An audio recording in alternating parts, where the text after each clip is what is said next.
Hello guys, welcome to my लिबल guys. आज चाहिँ म आफ्नो खाना बनाउन लागेको। आज आफ्नो घरमा मम्मी नभएको कारणले म खाना बनाउन लागेको।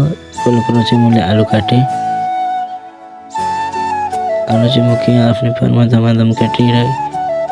अब आलु सालु काटेर भएपछि चाहिँ अब मैले यहाँ आलु काटेर यस्तो मसिन बनाइदिएँ। अब मैले के गर्छु भन्दा चाहिँ अब मैले आफ्नो बेस्ट पर्फेक्ट दाल बनाउनतिर लागेँ आफ्नो तरिकाबाट। पहिलो कुरो चाहिँ मैले दाललाई पानीबाट पखालेर धोएर हल्का पानी ल्याएँ। त्यसपछि मैले प्याज र खुर्सानी हालिदिएँ, पहिले झानेर राखेर झन् राम्रो। त्यसपछि हल्का मसिनो गरेर टमाटर हालिदिएँ। त्यसपछि भने चाहिँ मैले मसला ल्याएको थिएँ। दुईवटा मसलाबाट तपाईँले दुईवटा नै हाल्न सक्नुहुन्छ, तिन हाल्न सक्नुभयो। त्यसबाट चाहिँ मैले एउटा हाल्नको लागि खोलेँ, तर खोल्दैछु अझै खोल्ने नि के भन्ने। अब यो खोल्दाखेरि मेरो नाकमा लस्सी पस्यो, किनकि त्यो उसको नाकमा जाँदाखेरि चाहिँ अर्को अचम्मको हुन्छ। त्यसपछि हातचुङ चाहिँ मलाई आएन, यो रेडी भयो। त्यसपछि मैले चाहिँ यसलाई यसका लागि चाहिँ मैले नुनहरू, बेसारहरू र आफ्नो स्पेसल चिजहरू हाल्नको लागि हालेँ। त्यसपछि तर कसैले बचाउनुहुन्न बतायो भने फेरि मेरो ब्लगमै फेरि सबैले जान्नु सक्नुहुनेछ। अनि हालेपछि चाहिँ मैले सबै हालेँ आफ्नो चिज, तर ढक्कन लाउँदाखेरि मैले के हालेन भने सम्झेँ। तर तेल हाल्न बोलेको रहेछु, तर तेल हालेँ। फेरि तेल चाहिँ मैले हाल्थेन, तेल हालेँ। अब मेरो अनि हल्का रक्क प्याज हाल्दै अरू मेरो सबै स्पेसल जुन म पहिले हालिभएँ। तर केही भएन किन भने सम्झेँ, केही भएन भयो। त्यसपछि मैले ढक्कन सक्कन लगाइदिएँ, राम्रो चट्टो बनाइदिएँ। यति बनाइदिएपछि चाहिँ यो दालको लागि रेसिपी तयार भएर बाहिर मैले उस पुगेर थियो भात। त्यो भात पाएको किन भनेर हेरेको पाके रहेछ। त्यसपछि म फर्केर आएँ, त्यो बाहिर हेरेँ, कोही आएर हिँडेछ। फेरि भित्र आएर म यताउति हेनतेनतिर हिँडेपछि अब यतातिर हेरेको थिएँ। अहिले जति गरौँ न भित्र चाहिँ अहिले यता बाहिर काम गरौँ भने एकैछिन हेरेँ केही छुट्यो कि छैन भनेर। अनि त्यसपछि भात पनि पाकिभयो टक्क। अब चाहिँ अब दाल पकाउनु पालो भनेर बाहिर दाल पाकिरहेको रहेछ। दाउरा हालिदिएँ,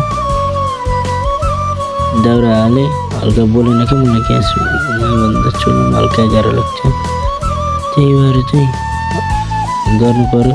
फुकिरहेको यहाँबाट फुकिरहेको त्यहाँनिर नसकेर यहाँ हैरान, म त हैरान परेँ।